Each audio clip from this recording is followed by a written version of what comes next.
members of the board. I gotta say, my detective brother over here is kind of stolen a lot of my thunder as far as some of the information I was planning on talking about here.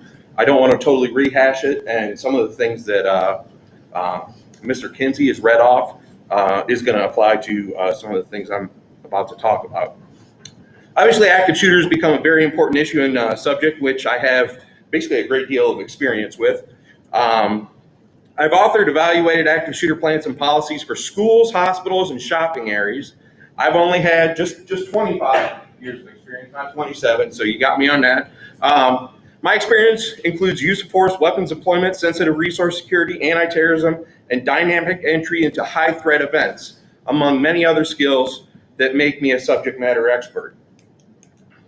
When the Air Force needed to restore confidence and security of our nuclear weapon arsenal, I was on a very short list of experts selected. I've had access to after-action reports that probably most of the law enforcement individuals, even in the room right now, probably haven't had. I'm not going to rehash basically anything you talked about as far as what the state requirements were, but I do find it particularly frustrating that the state has, in my opinion, watered down some of the requirements when it comes to a lot of this training. And the reason I say that is because we talk about training as in minimums, and I think it's important, much like the detective said, not to focus too much on what the minimums are, and I'm going to get into that here in a second. I have a few questions for the board that I want you to, they're rhetorical questions. As we're kind of setting up our plans, I want to keep you to keep a few things in mind. Things like, how are you going to keep a teacher's rounds on target?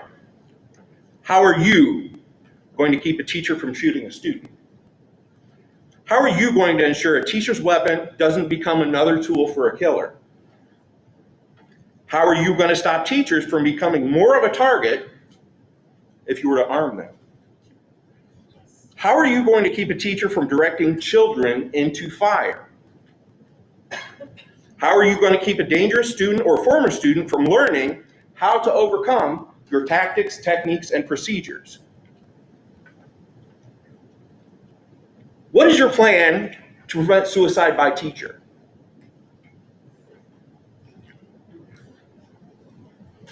How are you going to keep a teacher from getting killed by responding police? For a school employee to safely carry a weapon in school requires strict adherence to weapons engagement, tactics, techniques, and procedures, continuous training on weapons retention, weapons employment from a concealed carry stance, routine firing qualifications, which I would recommend to be quarterly, use of force training based on judicially reviewed standards, use of force application exercises, much like what the detective talked about in real-world exercise application, double or triple retention holsters, concealable communications equipment that has access to transmit on police radio frequencies, which, and the reason I say concealable, if we're talking about keeping a teacher from basically showing themselves to be someone that is armed at the time, if this incident happens, they still have to be able to talk to law enforcement when law enforcement arrives, so that they don't turn into a fratricide incident, basically, so they don't get shot.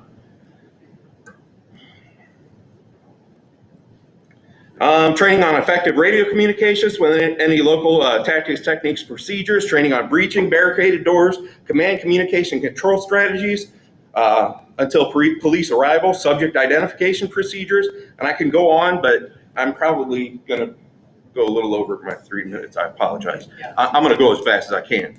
In high-threat situations where survival becomes the most basic need, adrenaline turns even the simplest task like subject identification from incredibly simple to almost insurmountable at times.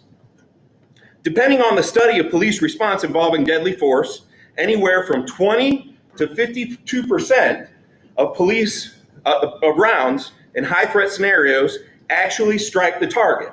The high end I saw was 52. That means 5 of every 10 rounds that don't go into the bad guy go somewhere. Even the experts become victims of their own biology and psychology by way of Maslow's hierarchy of needs.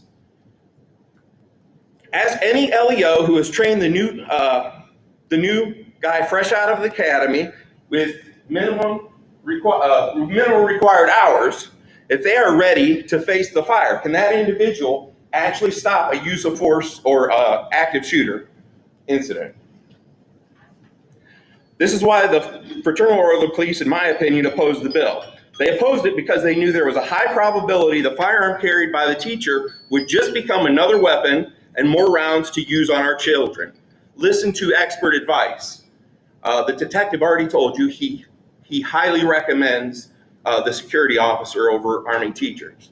I'm telling you, you have a very, very high probability of that teacher getting shot, that weapon being taken, and those rounds being used in children. Mr. Rice, would you be willing to share that with us, send it to us electronically?